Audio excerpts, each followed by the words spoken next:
आळे फाट्याला जर गेलं तर चिकन चालतं आहे जवळजवळ जिवंत 200-250 रुपये विकतात आणि आपल्याला 110चा रेट भेटतो. त्या संकल्पनेतून मग दुकानाचा निर्णय करण्याचा. 1500 पैकी इथं रिटेलला किती विकलं जातं? आता सध्या सर्वच विकतो रो. मग आता ह्याच्यामधनं प्रॉफिट होतं तुम्हाला की लॉस होतो? नाही, प्रॉफिट होतो ना. आम्ही लॉसमध्ये कामच करीत नाही. तुम्हाला आधीच सांगितले आम्ही 6 महिने 7 महिने जरी सांभाळायला लागल्या कोंबड्या तरी आम्ही सांभाळतोच द्या. नमस्कार मित्रांनो, मी सूरज मुके, तुमचं फार्मिंग बाबाजी यूट्यूब चॅनलवरती स्वागत आहे. आता आहे आपल्याबरोबर सर. हे यांचा फार्म गाव बोरी बुद्रुक, तालुका जुन्नर, जिल्हा पुणे या ठिकाणी आहे. तुमचं नाव सांगा. माझं नाव सीताराम बबन कोरडे.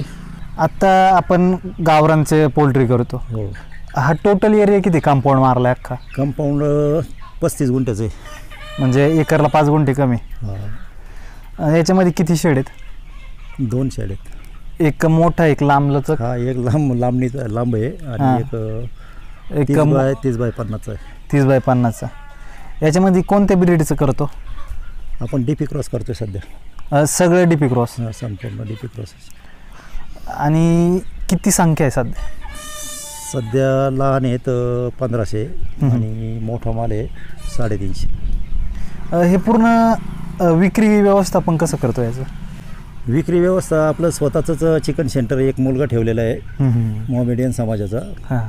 आणि रस्त्याच्या कडेला जागा असल्यामुळं मग दुकानाचं बी रस्त्याच्या कडेलाच दुकान आहे. सगळा माल तिथं विकतो की होलसेलला पण काय काय करतो? थोडाफार गेला तर देतो होलसेलला, नाही तर मग होलसेलला रेट कमी असले तर समजा याच्यामध्ये चुकतो आपल्या दुकानातमध्ये. इथं दुकानातच. मग किती पण दिवस हो फार्मवरती ठेवायचा? 6-7 महिन्यापर्यंत आम्ही माल सांभाळतो. याच्यामध्ये आता जे फीड आहे ते विकतचं फीड घेतो की स्वतः बनवतो? तसं विकतच असते सगळं, पण बनवायला स्वतःच बनवतो. स्वतःची मिल आहे. हा, मिल. त्याच्यामधनं ग्राइंडिंग करून सगळं मिक्सर वगैरे सगळं. तर मित्रांनो, याचं म्हणजे कशा प्रकारे बनवतात आणि त्यांचा फॉर्म्युला काय ते पुढील व्हिडिओमध्ये आपण पाहूया. डीपीला किती दिवस लागतात 1 ते 1.5 किलो व्हायला? डीपीला कमीत कमी समजा नर 1500 आणि मादी 1 किलो 3 महिने घेते. 90 दिवस लागतातच. 90 दिवस कंप्लीट लागतात. म्हणजे कावेरी त्याच्या आधी लवकर येतो. कावेरी 65 ते 70 दिवसात येते. हे चालू कधी केलं होतं आपण गावरान? 3 वर्ष झाली. मग गावरांचंच करण्यामागं काय कारण? गावरांचं करण्यामागं कारण असं आहे की बाबा इथं रस्त्याच्या कडेला असल्यामुळं आणि शेजारी घर वगैरे आहेत, त्याच्यामुळं समजा बॉयलरचं जर केलं आपण तर वासाचा त्रास होतो. तसं याच्यामध्ये काही वासाचा वगैरे काही त्रास होत नाही, म्हणून गावरांकडे त्याच्यामुळं गावरांकडे आलो आम्ही. आणि चिकन शॉप काही टाकलं? चिकन शॉप आहे तेव्हाच टाकलं. एक बॅच सुरुवातीची जी बॅच होती ती 3000ची होती. तर ते विक्रीला जरा त्रास झाला, म्हणजे तोट्यातच विकायला लागली. तोट्यामध्येच विकायला लागली. त्याच्यामुळे मग निर्णय तो घेतला बुवा आळे फाट्याला जर गेलं तर चिकन चालतं आहे जवळजवळ जिवंत 200-250 रुपये विकतात आणि आपल्याला 110चा रेट भेटतो आहे. त्या संकल्पनेतून मग दुकानाचा निर्णय करण्याचा. नंतर कितीची बॅच टाकली?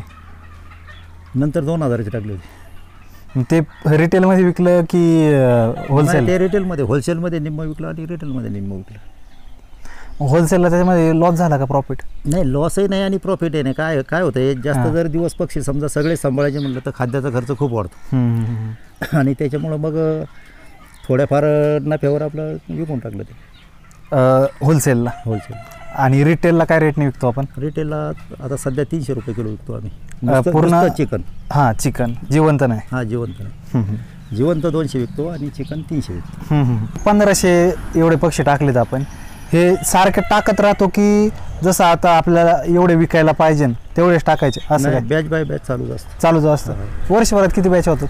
4 बॅच होतात. याच्यामधलं 1500 पैकी इथं रिटेलला किती विकलं जातं? आता सध्या सर्वच विकतो रो. रिटेलला सगळं? हां, फक्त एवढंच होतं. रिटेलला विकताना काय होतं, 5-6 महिने पक्षी रखडला जातो आणि मग त्यावरचा खाद्याचा खर्च थोडा वाढला जातो. तसं वजन त्या पटीत वाढत नाही. ज्या पटीत खाद्याचा खर्च वाढेल त्या पटीत वजन वाढत. हे किती बाय शेडचं, किती बाय कितीचं माग शेड? हे 30 बाय 50 आहे शेड. 30 बाय 50 म्हणजे 5-15 बाय 1500 स्क्वेअर फूटचं शेड. किती खर्च आला शेड बांधायला? ते 2.5 लाख रुपये लागले. म्हणजे 1500 स्क्वेअर फुटला 2.5-3 लाख रुपये खर्च येतो. एक व्यवस्थित चांगला येतो म्हणजे व्यवस्थित बांधायचं पडलं. हां, त्याची लाईफ टाईमचा बऱ्यापैकी चांगले वर्ष टिकणार आहेत. यांचं काळजी कोण घेतं? सगळे खाद्य, औषधं? काळजी सुरुवातीला आता मीच घेत होतो, पण आता नंतर पोरगा आहे. बरोबर आहे, ते सगळं बघतो. खाद्य, तो चिकन सेंटरचं दुकानही पाहतो आणि हे पाहतो. मग याच्यामध्ये रोग कोणते कोणते आलेत किंवा त्याच्या? तसे रोग आमच्याकडं काय आहे, नियंत्रण सगळं व्यवस्थित असल्या कारणानं ते काय रोग वगैरे आले नाहीत, पण रोग आहे त्याच्यामध्ये, नाही असं नाही. कोणते कोणते काय काय? सर्दी वगैरे येत असते आणि संडास, पातळ संडास किंवा सफेद संडास म्हणजे असे प्रकार असतात त्याच्यामध्ये. सर्दी जर झाली तर एन्ड्रोसिन वगैरे देतात आणि संडासला डायरॉक वगैरे दिलं तर होतं कवर.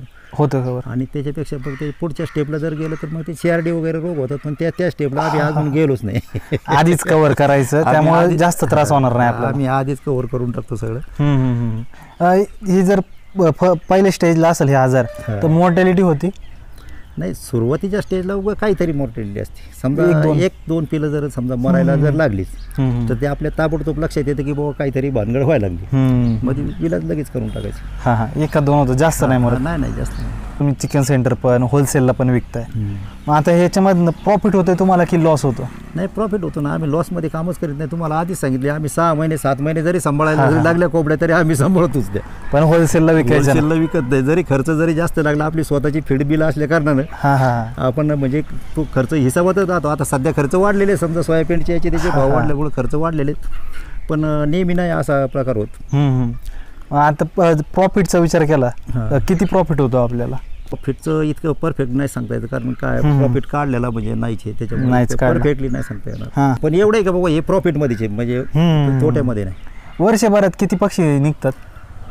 आता 6,000 4 बॅचमध्ये. 30 रुपयापेक्षा मागं 30-40 रुपये राहतात, कधी कधी 50 राहतात. ते जी मंदीवर सगळं अवलंबून आहे. कधी कधी म्हणजे कसं आहे बाबा, 300 रुपये जरी असलं, आम्ही 300 तेजी ते 300 चुकतो, मंदी ते 300 चुकतो. असं काय इतकी वाढवाडी करीत. आणि जर अति तेजी झाली बाबा 170च्या रेटपर्यंत जर रेट जर गेले तर मग 10-20 रुपये वाढवतो फक्त.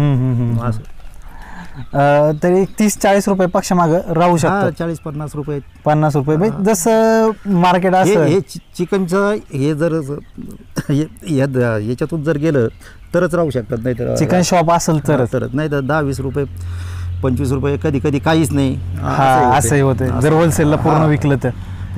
मंदीमध्ये आता सध्या रेट 110-120 आहेत म्हटल्याच्या नंतर त्या फार्मरला काहीच राहत नाही, कारण खर्च जवळजवळ 140 वर गेलेला आहे. आता सगळे फीडचे याचे खर्च वाढलेले काय 60-65 दिवसात फार्मर विक्रीला काढतात, तरी काही राहत नाही, कारण तिथून पुढे खाद्य जास्त लागतं. काहीतरी रिटेलमध्ये विक्रीचा सोर्स पाहिजे, तेव्हा करणं खूप चांगलं फायद्याचं. त्या वेळेला चांगलं आहे ते.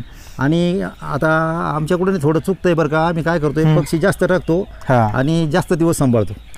तर पक्षी मोजका टाकला पाहिजे. म्हणजे 500-500च्या बॅच जर टाकल्या आम्ही महिन्याला 500, तर याच्यापेक्षा अजून व्यवस्थित राहू शकतो. अजूनही प्रॉफिट वाढू शकतो, कारण दिवस कमी लागणार आहे. आमचं काय होतं, खाद्याचं आणि त्याचं खर्च खाद्याचा वाढत चालतोय एकदम. एवढ्या मोठे बॅच टाकल्यामुळे एकदम इतका काय मला सांगतेच विकत नाही, त्याच्यामुळे खर्च वाढत चालतो खाद्यावरच. जरी 1500 जरी तुम्ही करत असाल तरी टप्प्याटप्प्यावरती पक्षी टाकला, पक्षी टप्प्याने विकतो ना, त्याच्यामुळं खाद्याचा खर्च वाढत चालतो. त्याच्यामुळे टप्प्याने पक्षी टाकला तर मग खाद्याचा खर्च जरा कमी होतो, नफ्याचं प्रमाण वाढू शकतं त्याच्यामध्ये. नक्कीच मित्रांनो, म्हणजे सरांनी जे सांगितलं त्यांची चूक त्यांनी जे करतात आहेत, आणि इथून पुढे आता ते मला म्हणले पण आम्ही बदल करणार आहे याच्यामध्ये, ते आवर्जून त्यांनी सांगितली का आता तुम्हाला एक योग्य माहिती मिळावी आणि तुमच्याकडनं ही चूक होऊ नये यासाठी. तर तुम्हाला हा व्हिडिओ आवडत असेल तर लाईक नक्की करा. आणि नवीन ज्यावेळेस सुरुवात करतो, ही मोकळी जागा आहे तुम्ही बरीचशी ठेवलेली, ह्याच्यात तुम्ही मोकळी सोडता का नाही? मोकळे सोडतो. रोज सोडतो? अजूनही सोडतो आम्ही मोकळे. रोज सोडतो. कधी असतं सोडतो? सकाळी सोडतो. सकाळी फक्त? नाही, दिवसभर तसे असतात बोकडे, पण ते ऊन पडल्याच्या नंतर आतमध्ये जातात. आपोआप जातात? ऊन पडल्याच्या नंतर ऑटोमॅटिक आतमध्ये जातात सकाळी. नाही तर मग दिवसभर बाहेरच थंड वातावरणामध्ये बाहेर फिरतात. बाहेर फिरल्याचे फायदे काय काय? फायदे म्हणजे मोकळं वातावरण मिळतं पक्ष्यांना, आणि आजारी पडायचं प्रमाण जरा त्यातून व्यायाम झाल्यामुळे थोडं कमी होतं. हा एक फायदा आहे त्याच्यामध्ये. जर कोणी केलं तर मुक्तमध्ये करणं गरजेचं आहे का शेडमध्ये असलं तरी? कोणतंही केलं तरी काय अडचण नाही, काहीच फरक नाही. दुसरं शेड केलंय त्याच्यावरती तुम्ही फक्त ताडपत्री टाकली आणि वरतून ग्रीन नेट मारले. त्याचं कारण काय? त्याचं कारण असं होतं, ते आमच्या सुरुवातीला नवीन असल्या कारणानं मी 1500 पक्षी आणायला सांगितले होते, पण आमच्या मुलाने आणले 3000 पक्षी. आणि ते 3000 पक्ष्यांना 1500 शेडमध्ये खूपच दाटे व्हायला लागली आणि मोर्टिलिटी वाढायला लागली, शेडमध्ये आतमध्ये घाण व्हायला लागली. त्याच्यामुळे ते जरा थोडं घाईघाईत बनवले, त्याच्यामध्ये ताडपत्री वगैरे टाकलेली. पण जर सुरुवात करीत असेल तर चांगलं आहे, म्हणजे सुरुवातीसाठी कमी खर्चामध्ये. सुरुवात कमी खर्चामध्ये केली तर ते सुद्धा चालू शकतं, काय अडचण. कारण की पहिलं बघायचं की प्रॉफिट होतोय की लॉस, म्हणजे ज्याच्या त्याच्यावरती आहे. तुम्हाला प्रॉफिट होते म्हणून प्रत्येकाला प्रॉफिट होईल असं नाही. असं नाही.